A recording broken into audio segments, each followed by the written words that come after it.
So, welcome to our session today. I must admit, feeling tremendously excited, both on a personal level and a spiritual level, and I'm looking to discover some wonderful answers to all of the wrestlings of my soul today.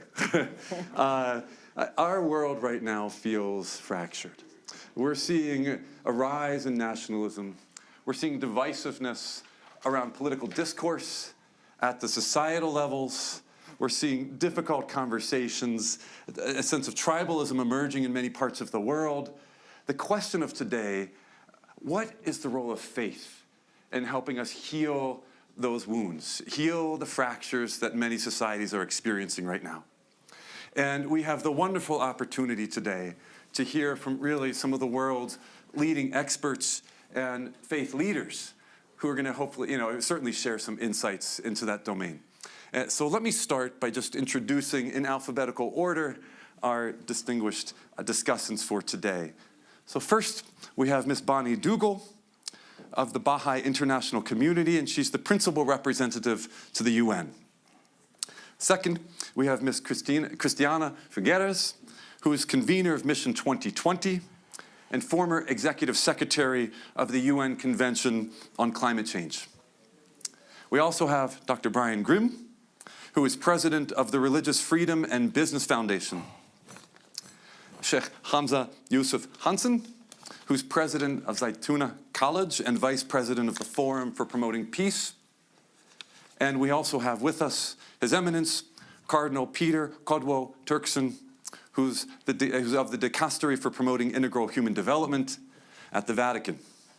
So we have an extremely distinguished and thoughtful group of leaders with us today. So let's jump right into the conversation. How can faith guide us in dealing with and healing the societal fractures that we're experiencing in many parts of the world? And Your Eminence, might we start with you to hear some thoughts on that? Thank you, and welcome all of you. I think faith helps us navigate and helps us mend all of these by way of providing us with the basic underlying principles. The basic underlying principles of human life and basic underlying principles of society living and all. So being a Christian and therefore making the Bible and its account of creation as a point of departure, creation basically establishes the fact that humanity is a family. It belongs to a family. And that its variegated forms are based on the principle of brotherhood. Fraternity is the one thing that was created by God on the basis of which humanity spread. So belonging and therefore guided by brotherhood, humanity belongs together. And belonging together, the first offense against humanity was a fratricide, a brother killing a brother. That can happen, but it's a fratricide. It's a brother diminishing his life as a brother by eliminating a brother. So the principles which bind us together is just this. Having a common father, we all one of a family. One of a family meant to live together. We're called to coexist in the pursuit of a common good as brothers. Having this as basic principles, we can go and develop other, whenever there are challenges, that the principle of solidarity would want to bring us all back together. The principle of appeal for a common good, and the fact that everything that God has created was meant to make us all happy, universal destination of the goods of the earth. All of these become principles that help us mend whatever fractured relationship can, result in our various experiences in life. But essentially, the faith of religion is to provide this basic background of principles that describe what we are as a family and as people living together, called to live together in pursuit of our common good. Yes. So the family is the basic fabric holding us together. If divisiveness should erupt, wait a minute, we're family. And you start with that as the basic principle. That's what we are. Thank you. What's your perspective, Bonnie? So the purpose of religion is to unite. people. And we, from the Baha'i perspective, believe that all the manifestations of God were sent to earth to bring unity, to build upon each other's the previous messages, and to bring new truth to mankind, as mankind matures to receive it. And we are possibly in an age where humankind is at its stage of adolescence, and we are seeing those tendencies playing out, the tendencies that are associated with adolescence and the uncertainties and others. Unfortunately, the narrative that is playing out is this: there are these corrosive narratives about the world is falling apart, and there's very little that can be done, and mankind cannot live in peace, and the conflict is going to be the nature of.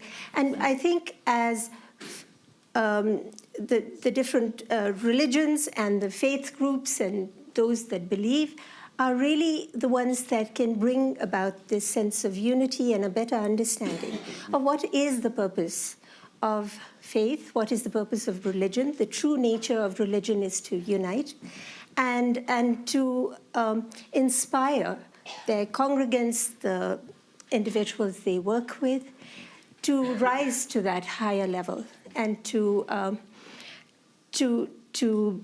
build communities, strong communities at the grassroots levels, communities that are resilient, that can withstand these fractures and the forces that are impacting societies that are causing those fractures.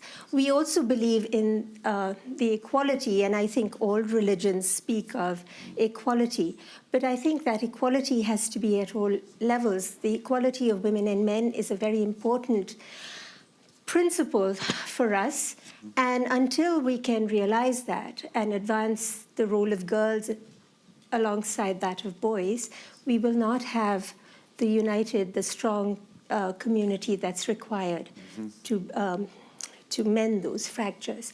And the same thing goes for economic security as well.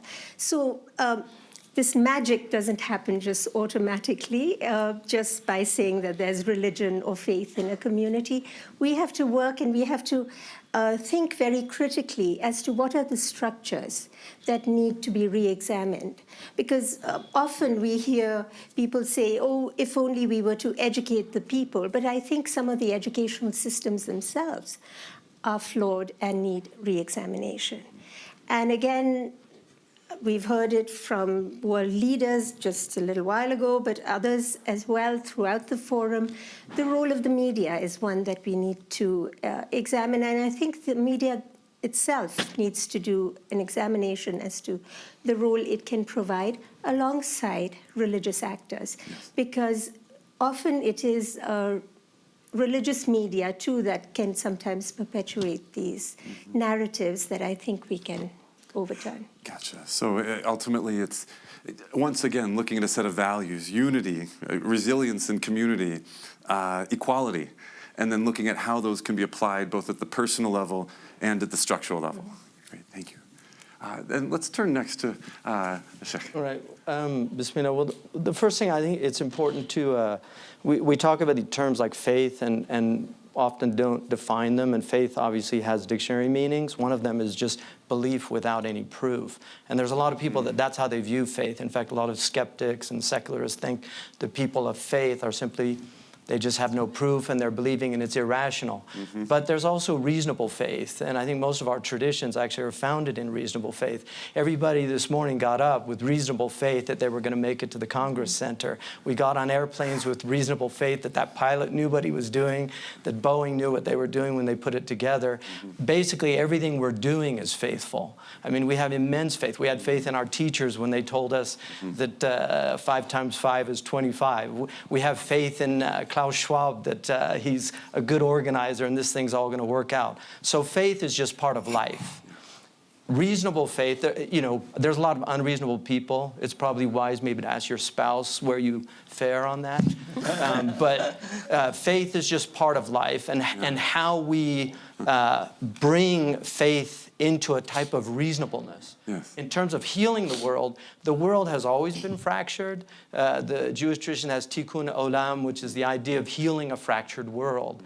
In the Islamic tradition, there's a verse in the Quran that says, do not corrupt the earth after we have made it whole for you. So humans have the capacity to actually create an immense amount of fraction. Now, fracture is interesting because we have a mathematical term, fraction. And if we want to add fractions, we have to find common denominators and bring those, that's the way we bring things together. So, and also to reduce, to get things down, a kind of Occam's razor, down to what are the fundamental problems on the planet. And if I was going to identify the fundamental problem, I would say it's arrogance. Human beings need to learn humility towards one another. And then I totally agree with His Eminence, the Cardinal, that family is at the root of it. And families are dysfunctional. Part of the reason why we have dysfunctional families is to learn how to live with people we don't agree with, right? I mean, everybody has the uncle that nobody wants to come to the holiday, but he still comes, and we kind of deal with it. And so that's part of just learning to live together. We are a human family, and having contempt for others is a major problem. And just, in conclusion, our prophet said, none of you will enter paradise until you have faith. And he said, but you will not have faith until you love one another. He said, can I tell you something that if you practice it, you will come to love one another? And then he said, spread peace. Wonderful. Let's turn to you now, Christiana. You have led tremendously complicated negotiations over incredibly important issues in our world and the sustainability of our world.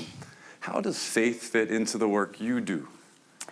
Well, I come at this from the realization that we have not just reached planetary boundaries, we have overstepped them. And once you realize that, you begin to say, so what is the consequence of that? And you begin to understand that what I was taught as a young child, as a young woman, as the definition of the zero-sum game, in which what you win is my loss and what I win is your loss, frankly, doesn't have a place anymore. Because if you have reached and overstepped planetary boundaries, the fact is either we all win or we all lose together. Yeah. That's the new interpretation of zero sum. And I think it was that understanding that we frankly all have to win together, which was at the basis of the development and the delivery of the Paris Agreement, where 195 nations came together, not just the governments, but all of the sectors. The spiritual leaders were there all the time. The scientists, there was not a fraction between science and religion. The business people were there, the NGOs were there, because we came to understand through a very difficult and complex dialogue that we're all in this one planet together. And that if there's anything that is going to move us forward, it's solidarity. So the main lesson, I think, that I had from that is, as we rise, we converge. Because as we rise in our awareness of our deep humanity, of the divine in us, of the spiritual in us, of the best of the human in us, that's where we converge. That is what we have in common. And inasmuch as we reflect that and live with that, then solidarity comes as a natural next step. And then agreements are also a natural next step. Yes. and agreements can stick, Paris Agreement, or they can start to, or some countries can drop out of these agreements. How did you engage faith communities in dealing with some of these kinds of complications? The faith communities were there, actually, and were just, I am truly grateful. Laudato Si, of course, is the most famous, but is not the only. The Baha'i community, the Muslim community, everybody was there, the Buddhist community, and truly supporting this process very, very deeply, in addition to all of the other communities and the other sectors. And that is why the Paris Agreement is a strong agreement. It cannot be fractured, to use your word, which I actually don't like. It cannot be questioned by one person sitting in any particular house, because it rose out of a higher consciousness of humanity. And therefore, it is not prone to electoral cycles. It will be with us for a much longer time. And it is, in fact, without wanting to minimize the difficulty of the Paris Agreement and of the world coming together on climate change, a job which we have not finished, by the way, and we must finish. But I very fundamentally believe that it was the first very successful effort that humanity made to truly address a global issue that needs a global solution. It is definitely not the last. And we know that we have biodiversity to deal with. We have poverty. We have water. We have migration. We have food security. The list goes on about global issues that we will all face in the 21st century. So the fact that we came to an agreement on climate, which we're still implementing, is, I think, humanity's gym. We're just at the gym of strengthening our muscle, of rising and converging with each other. Right. Fabulous. Thank you. And Brian, so we are here at the World Economic Forum.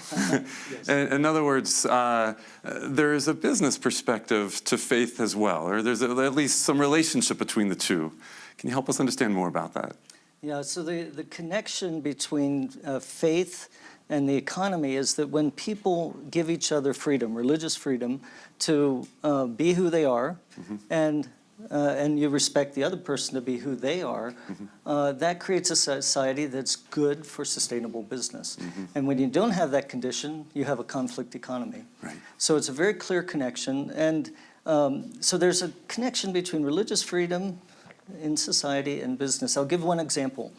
A president of Rajawali Corporation in Indonesia had his employees come to him and say, we can't get our children into school or get health care, and they were missing work. And so large corporation, and a lot of people were having this problem. He said, well, why not? They said, well, we don't have a birth certificate for our children. Why not? We're not married. Why not? Well, in Indonesia, you have to be married in a religious ceremony and get a government certificate. The religious ceremony requires a dowry and a large party. It's too expensive for them. And the government bureaucracy just doesn't have the forms on hand to give the wedding licenses. So people just don't do it.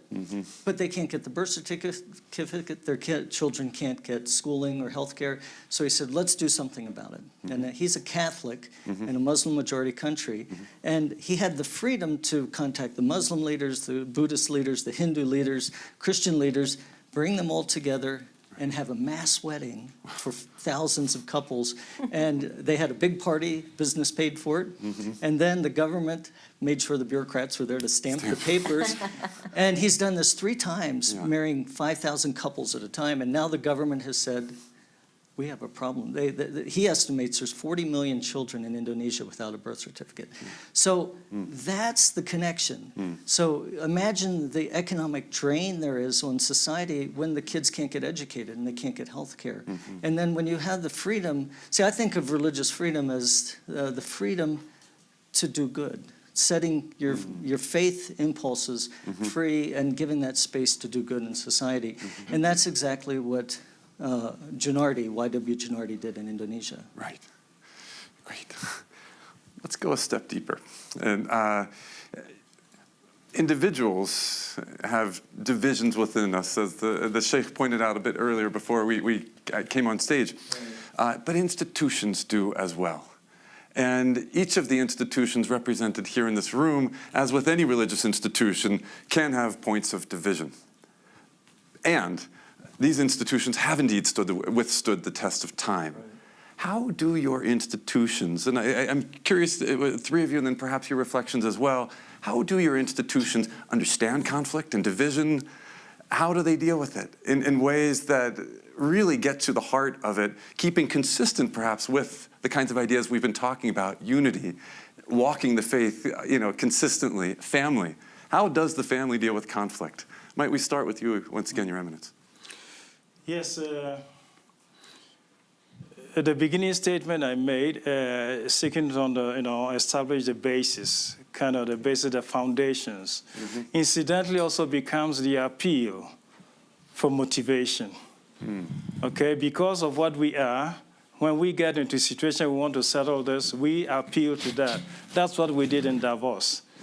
The nations gathered together. We needed to come to an agreement.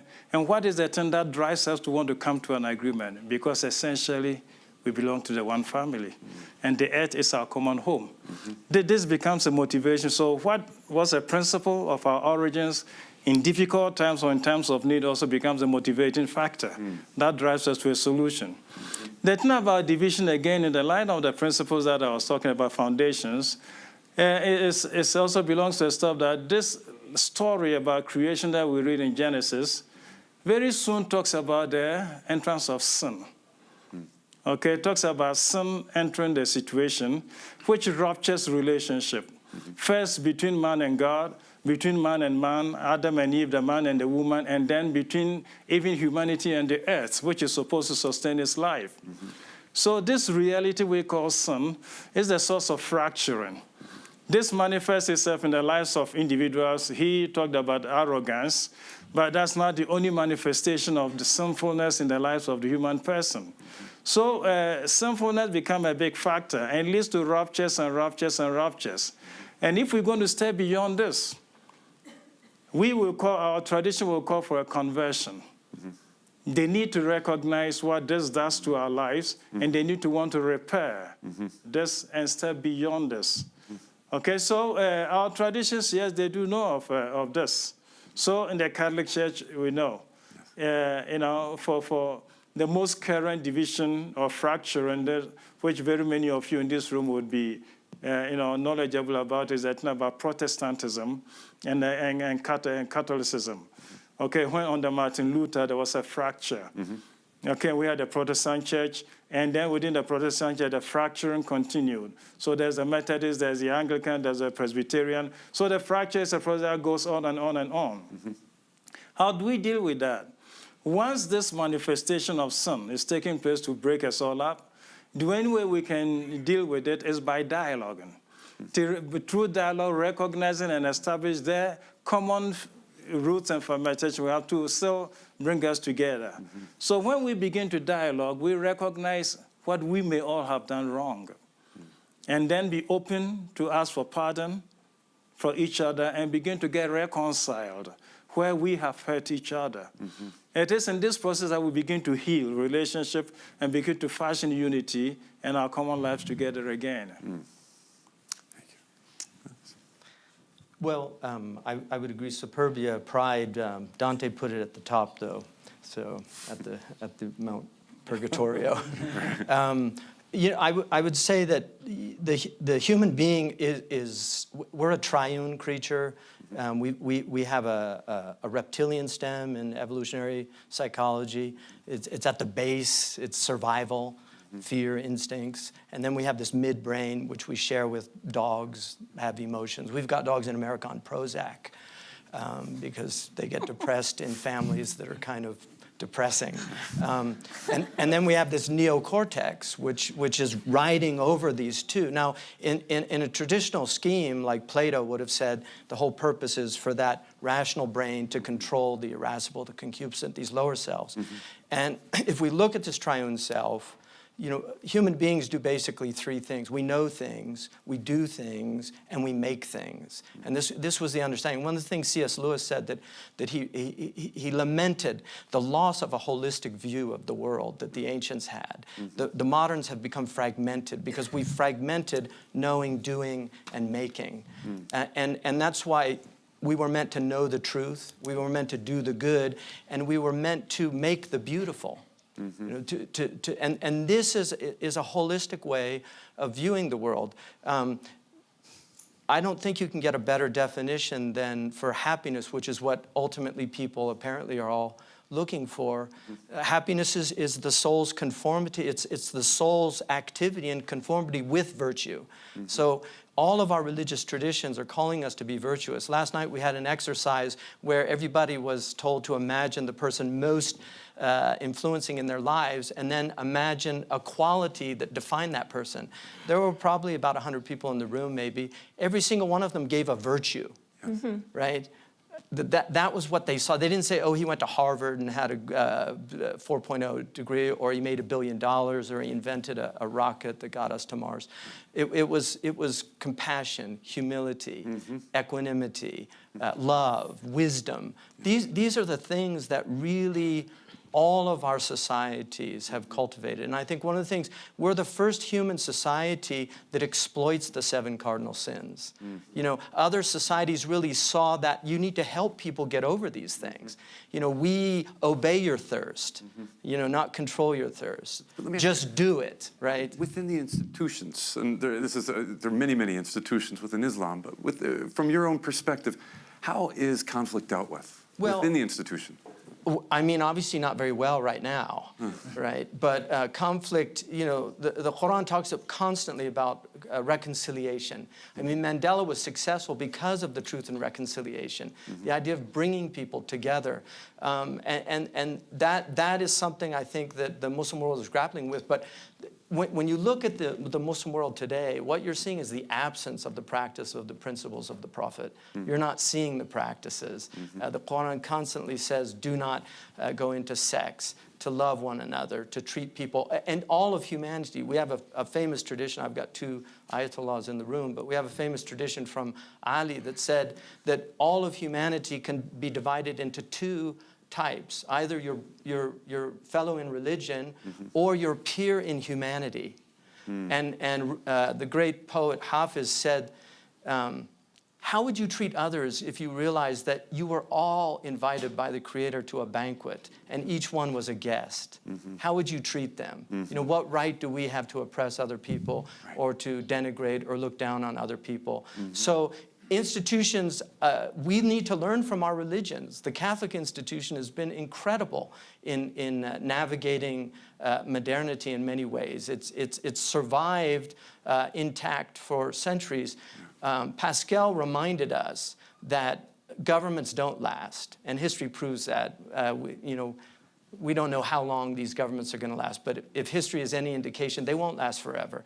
But he said but religions do last. The institution of religion lasts. And he said the reason for that is that the ground of politics is compromising principles, but the ground of religion is principle. So I think we really need to examine the role of the institution. What do we mean by that? And I think that's what the people of the world are also looking at. What is it to be a leader? And what does that comprise? In the Baha'i conception, a leader is really a servant. You're serving the community. It's not about, it's not a top-down approach that we have. We don't have clergy in the Baha'i faith. And so if the Baha'is are dissatisfied with the way things are being handled, well, there'll be an election in a year. And those that are serving the community will be, replaced by somebody else. By election, we are not permitted to electioneer and stand for elections. There's none of that. It's just a very prayerful process where the members of the community come together and write down 9 names of individuals, men and women in their community that they think are capable of serving the needs of the community.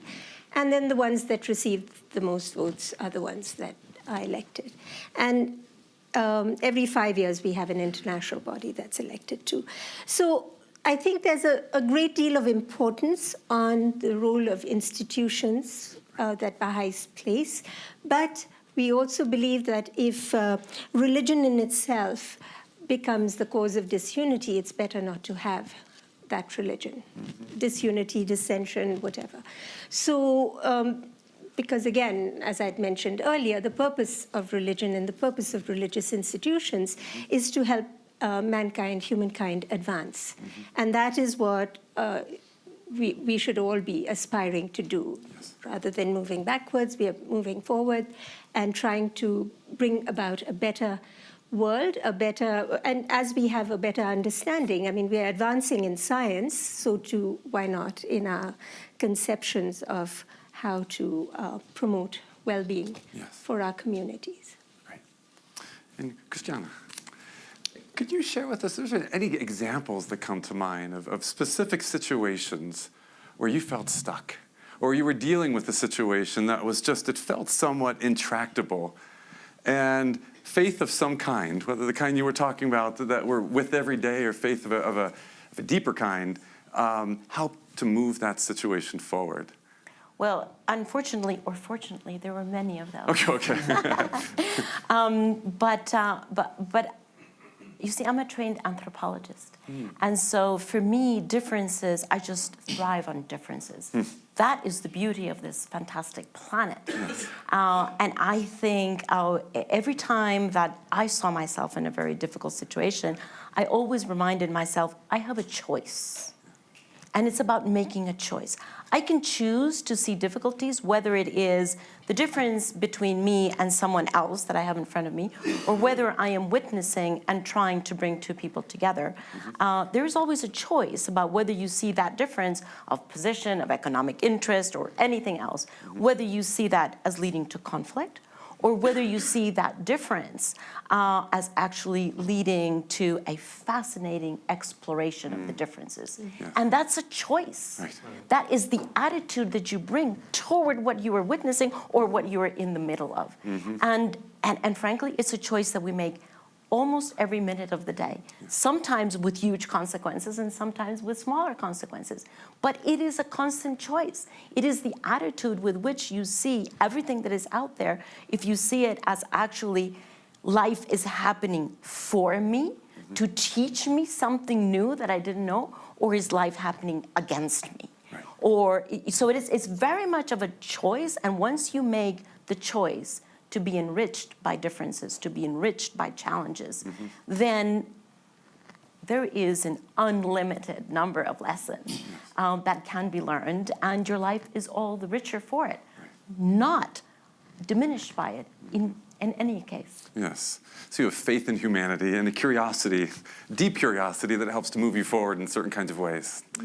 Brian, what's your take? How does faith play more specifically into the work you do, your own life? Talk personal. Who are you? Yes.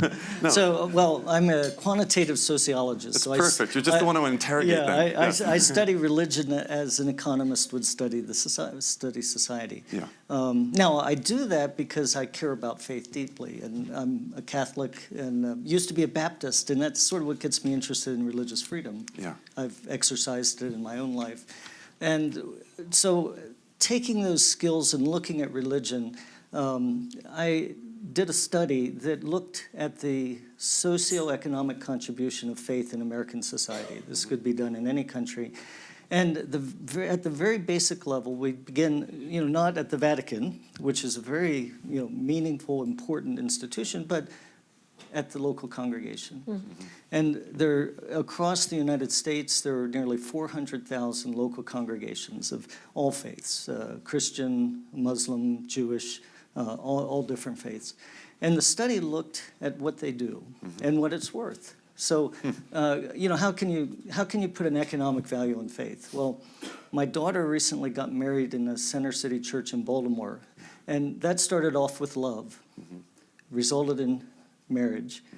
I can tell you exactly how much money that cost. And how much money went into Center City, Baltimore, to a Catholic church there that wouldn't have gone in if they had gotten married in the country club outside. Right. So what the study found is that faith groups across the United States, across the world, are engaged in mental health programs at the local congregation. They're engaged in jobs programs. They're engaged in programs that help the mentally ill, that help people with HIV/AIDS. In the United States, across congregations of all sorts, there's one HIV/AIDS ministry for every 46 people infected with HIV/AIDS. Can you imagine a government trying to put that in place? So all of that has a value, and I won't go into the details, but we estimate that the economic contribution of the faith sphere to American society is $1.2 trillion with a T every year. Now, that comes as a surprise to many people, and it was covered by the Guardian newspaper when the study came out. And in that study, 18,000 people shared it, not just viewed it, many more viewed it. Now, that's a statistic. When Donald Trump was elected, we just came from hearing him speak. When he was elected, that was big news and surprising to many people, maybe shocking to some. Their story was shared only 17,000 times. So that faith has a socioeconomic benefit to society was more shocking to Guardian readers than it was that Donald Trump was elected faith president. is more popular than Donald Trump. I have some numbers to... I won't comment more, you can. Yes. Yeah. No, good. Well, first, any thoughts so far from... You can tag on to this. Yes. Here in the United States, you're familiar with the cereals. Yes. The stuff you take for breakfast. Yes. Its origin is related to faith and its practice. The Quakers and those who invented and came up with cereals, Quaker oats. because of that, was their religion that led to that inventory, that invention, and the development of that. That's interesting. Secondly, lately, South Africa didn't used to have an embassy to the Vatican. So one gentleman who is now the ambassador brought this to the government, and they thought, what use is this? So he went back and did just what he talked about. He went and studied with the contribution of the church to the South African society. And when he came to Parliament and showed them the figures, they said, go. So that's how now there is a South African ambassador, this on a lighter note, South African ambassador in the Vatican. Yes. Their contribution, the faith inspiring people to do things, even with economic effect and implications, so very many. Right. Well, but also, I think it's really important to point out that a lot of what we cherish about modernity, about individual rights, the inalienable rights, human dignity, all these things, these come out of Christian Western civilization. I mean, this idea, in many ways, modernity is a Christian heresy, just simply because it removed God, but it retained a lot of the principles. And I think that's something modern Westerners tend to really forget, how much religion informed that. And then also the participation of religion in, look, credit unions were faith-based. They came out of a faith-based tradition in Germany and then in America and Canada. Life insurance was a Catholic initiative to protect families that suddenly lost a provider. The evangelicals were the ones that eliminated the Atlantic slave trade. William Wilberforce in Parliament was entirely informed by his faith. So we forget all of these things. But I would say one of the most important things about faith, as somebody who studied theology, I'm very committed to reasonable faith. But there's also satisfactory dogma. There's this idea that people get a great deal out of faith. Marx is often quoted saying religion is the opiate of the masses. But he didn't actually say that. It's a completely misinterpretation of what he said. What he said is that religion is a protest against an unjust world. That religion is the sigh of the oppressed. It's the heart of a heartless world.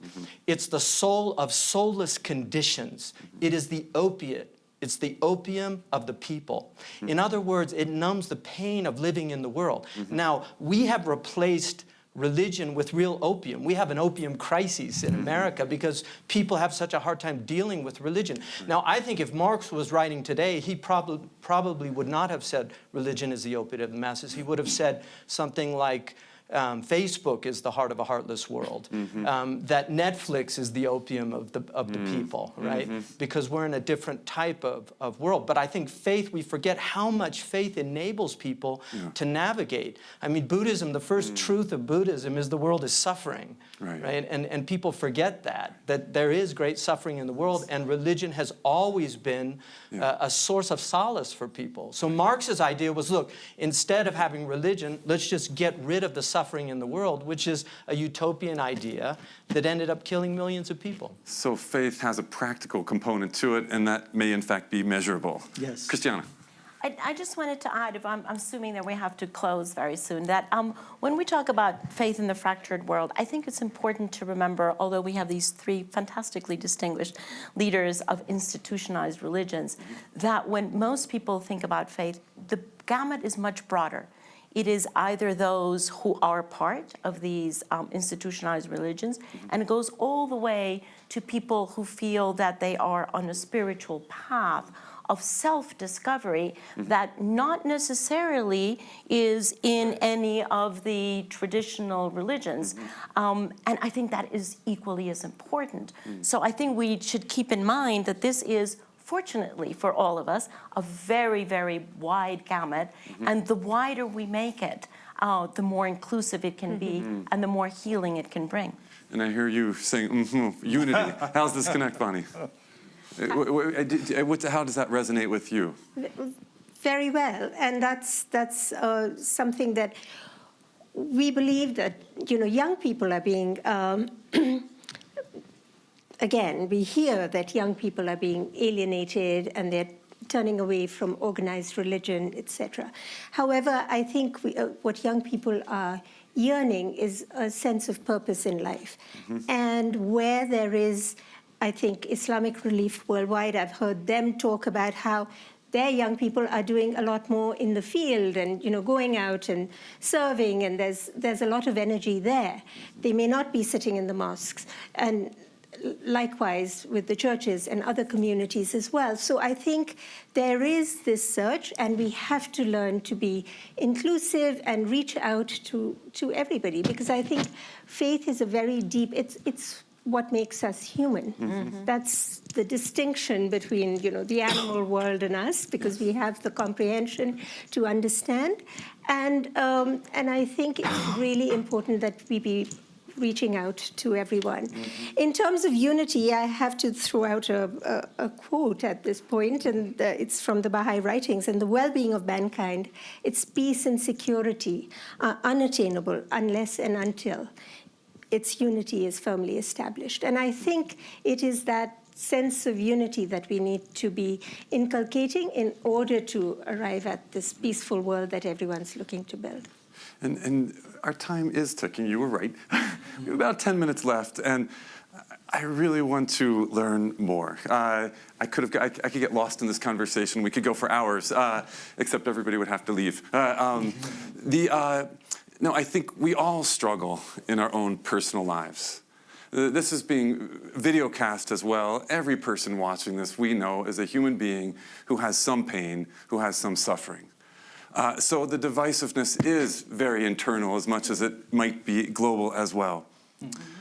What's your advice? In a minute or two's worth of thinking, what is your advice to all of us on how we might deal with that internal pain, that suffering, whether it's a family fracture, I won't use that word, family division, whether it is a conflict you've gotten in with a friend on a political issue? How do we personally deal with these things? What's your advice or your guidance to all of us? And I open it up to any of you. Please. I'll jump in. Please. So something that's not well known, the organization is, but its principles aren't, is Alcoholics Anonymous in the United States and worldwide. So it's recommended by health providers as one of the best hopes for people who are addicted to not only alcohol but other addictions to have recovery.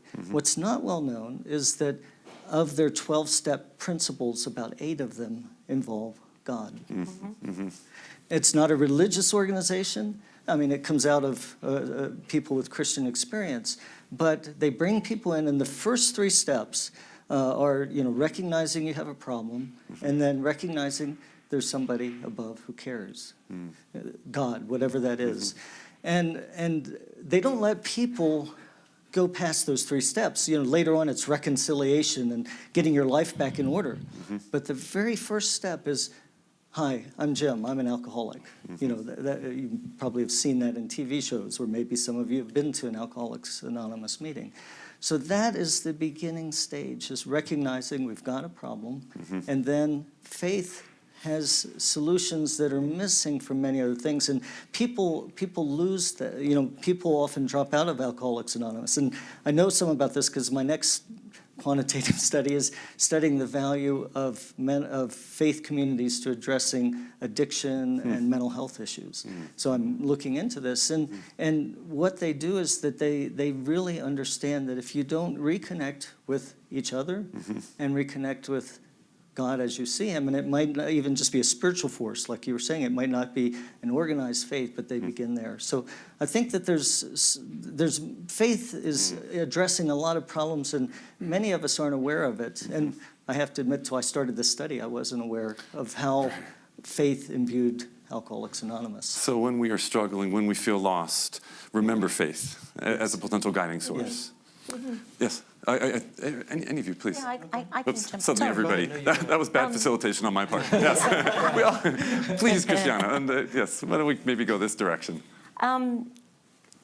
I must say I have been struggling with a deep personal pain for quite a few years. And I'm sure I'm not the only human being who is in that situation. And so your question is quite pertinent.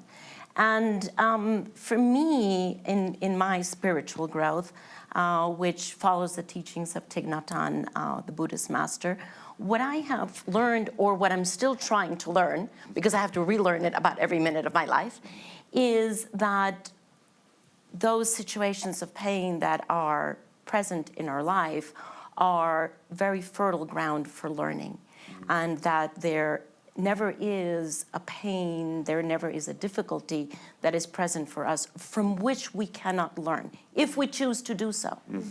But it's a choice. We can either decide that we're victims of it, and the world is unfair, he, she, it, whatever, is unfair to me, and poor little me, I'm never gonna get out of this hole. Or we can decide to look at this and say, what is the lesson that is trying to emerge out of that for me? And learning that lesson, you enrich yourself and are better equipped to understand others who are in very similar situations. Thich Nhat Hanh has a beautiful way of saying that, and he says, no mud, no lotus. Because the lotus flowers grow in the mud. And if you don't have any mud, if you don't have anything to struggle with, you will never be able to bloom a lotus.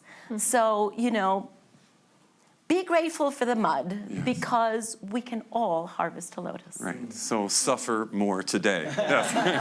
Bloom the lotus. No, bloom the lotus. That's much more appropriate. Yes. Please. The Persians have a teaching story about a man who went to a doctor, and he said, doctor, I touch here and I have all this pain. I touch here, I have all this pain. Here, I have all this pain. Everywhere there's pain, what's wrong with me? He examined me, he said, your finger's broken. and sometimes, the meaning behind that, obviously, is we need to identify the source of the pain and the suffering, where it comes from. And a lot of people don't know where their pain comes from. Melancholia can be intrinsic. There's exogenous, where your father dies and you have pain. But there's also a type of inward pain and suffering. And in our tradition, we actually believe that's part of the design. And that pain is to drive you to seek solace. And the only solace that you will find is in truth. And so it's, one of the verses in the relationship of pain and knowledge is in the Arabic word, ilm and alam. They're actually cognates, so they're related to each other. Immense learning comes out of suffering, and we believe in redemptive suffering. The idea, there's two ways to look at the world, and both have a lot of evidence. One is that this is meaningless, randomless madness, and we'll all just do, John Lennon said, whatever gets you through the night, And then the other is that it's meaningful and it's purposeful, and I have a meaning, and I as an individual have purpose, and I'm in a universe of purpose, that each individual that comes into my life has a purpose and meaning. Those are two choices, and there's not enough time to sit around and debate about it. For me personally, I made my choice, but like I said, they both have arguments. So once again, choice and the value of choosing. Please, your minutes. Yeah, thanks. I think like a ship or a boat on a storm-tossed sea, you always need a keel. That steers, that keeps the ship balanced on the stormy waters and keeps going. And I think that's the role of faith in the lives of human beings. We all need to be keeled into something that stabilizes us that drives us and that gives us orientation in everything that we do. And that kind of faith, again, and he's talking about choice, it's a fundamental option. He said he's made that choice, and that's the way it is. That's a fundamental option. In our tradition, it's a fundamental option to commit oneself in relationship to a personal God, a personal God who is good and loving. It's not committing oneself to anything, but to a personal entity who is good and loving and who is displayed or manifested this. So the faith is very fundamental. I recognize what Sheikh said Yusuf said at the beginning, manifest different forms of faith, like we all come here to Davos, trusting that we're going to be here, and that's an act of faith. We eat, it's an act of faith. Those are acts of faith, manifestations of faith. But they're all rooted in a more fundamental faith, which orients our being to, in this case as a Christian, to a personal God, who is loving and all. And it is this relationship which inspires other types of relationship and other activities and functions of my life. So if I should get into a difficult situation or whatever, I know how to orient that. I know how to orient that. And so it's not a ship storm-tossed on the sea, not knowing where to go. There is a keel to my life. And that keel to my life, and that can be the key to anybody's life, is this faith commitment in a personal being who is good and who is loving and who's interested in me. Basically, that's a thing about this Alcoholic Anonymous type of thing. This is the presentation. This is what faith actually in this type of thing does mean radically, to me as a guide in one's life. Yes. And our time is just about up. Is there any final thought that's been burning on your mind that you'd like to share before we close? We have about 3 minutes. I think the underlying concept is love, and not treating the other as the other. And I think we're living in a world where there's this tendency to get nervous when we're living at a time when there are other communities, the world is getting smaller and people are coming in, etc. And there's this tendency to close in. And as Brian mentioned, the Alcoholics Anonymous program is one of those great equalizers, where you could be the wealthiest man or the person really from Skid Row, and you're there together, and there's one common fraternity which gets you through this illness, whatever it might be. But at the core of that is the concept of love. And we have to love each other and love mankind, and that is the only thing that's going to unite us. I think that is a beautiful place to close for the moment. I just, in reflection upon hearing and learning from your perspectives, there's so much noise in our world. There's so much noise that we are facing every day. How do we find that guidance on this boat of life? And you've more than reminded us. I think you've deepened our understanding. For me, you've given me a lot to think about as I go to sleep tonight and call my family and say, I love you kids. I miss you. So really, thank you all so very much. It's a true honor to be here today with you. Would you join me in a show of gratitude to our eminent guests?